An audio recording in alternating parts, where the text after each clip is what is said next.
Renz Abando, terminated na raw ang kontrata sa anyang KGC sa hindi malamang dahilan. Ginawa daw to ng KBL Ball Club niya recently. Ayon sa isang KBL insider na si Korean Bake, 3 players daw makakatanggap ng contract termination ngayon at hindi rin sinabi ng insider na to kung bakit.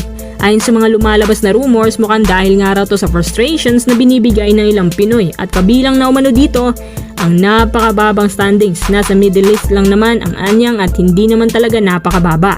Pinangalanan naman ng ilang nagkomento yung 2 pang KBL players. Nagbigay pa ng clue itong Korean Bake na ang players na ito ay kabilang lang naman sa Asian quota. Maliban kina Arvin Tolentino, Carl Tamayo at Kevin Kimbao. Isa sa mga halimbawa nito si Renz Abando, si SJ Belangel. Kapansin-pansin nga rin na mukhang tahimik ang karera at pangalan na Renz Abando sa basketball community. Akala nga namin hindi na siya sasabak ulit sa KBL dahil matatanda na nagka-problema si Renz Abando sa management ng anyang KGC na siyang dahilan kaya nag-part ways ang anyang at ang kampo ni Abando. Dagdag pa sa mga rumors na tinanggal lang naman daw si Renz Abando dahil ayaw raw ng coach ng anyang KGC ang playing style nito. Si Javi Gomez de Llano, ang dating pinalit kay Abando, agad pinatanggal ng management. Tanging si Abando lang ang nag-iisang Filipino player na tumagal sa kanila.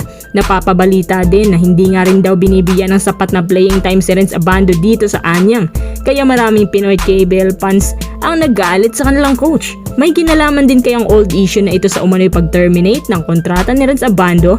Dapat ba talaga na mahanto sa termination? Kasi kapag termination, ibig sabihin masyado na talagang malala ang nangyayari. Nakakapagtaka din naman na bakit 3 players talaga ang terminated ngayon. Walang lumalabas na balita mula kay Korean Insider ang hindi nagkakatotoo. Actually, may sinabi din siya tungkol sa latest update ng Japan B-League. Ang lahat ng players na mag-e-expire ng kontrata ngayon, matik, ilalagay na raw agad sa B2 League. Kung accuracy ang pag-uusapan, iba din ang source na to. Pero kahit konting clue, wala nga siyang sinabi dahil marahil sa simpleng clue, malalaman din naman natin ang mga players na tinutukoy niya, kaya marami naghihinala na si Renz Abando daw talaga ang isa sa mga 3 players na mate-terminate. Ano sa palagay niyo mga kois? Si Renz Abando nga kaya ito? Greg Slaughter, planong idagdag ng Converge sa kanilang listahan na naglalakihang bigman kung sakaling mabigyan ng pagkakataon na makapaglaro. Pero paano naman ang Titan Ultra? Hindi pa naman sigurado kung sinong bigman na ipapalit, pero baka mga future picks ang isasama dito. Somehow mataas pa rin naman ang value ni Greg, kaso nga lang may edad na.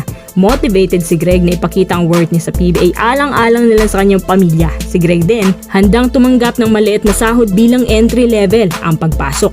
Pinost mismo ng Converge page ang balitang to, pero rumor pa lang naman. Hindi pa nga nakakalaro, kukunin na. Si Greg din ang magiging daan para magkaroon ng interior defense kasi expertise ni Greg maging rim protector, especially with Junmar Fajardo na on board pa rin sa PBA at nasa kanyang prime. Kailangan ng mga teams yung sobrang tangkad, wag lang yung mabagal. Pero motivated talaga si Greg, baka medyo bibilis-bilis na siya ng konti nito para naman may market niya yung sarili niya at maglalaway sa kanyang veteran presence. Kahit nung di pa man siya nakapirma sa Titan Ultra, ang dami na nagka-interest sa niya. Sabi ni Snowbado, mga 4 na teams kasama ng Magnolia. So kapag na-resolve na ang problema ni Greg sa PBA, ito na magiging step sa next level na team at mas maganda performance niya, mas magandang team ang malalandingan. At good teams, good pay din yan.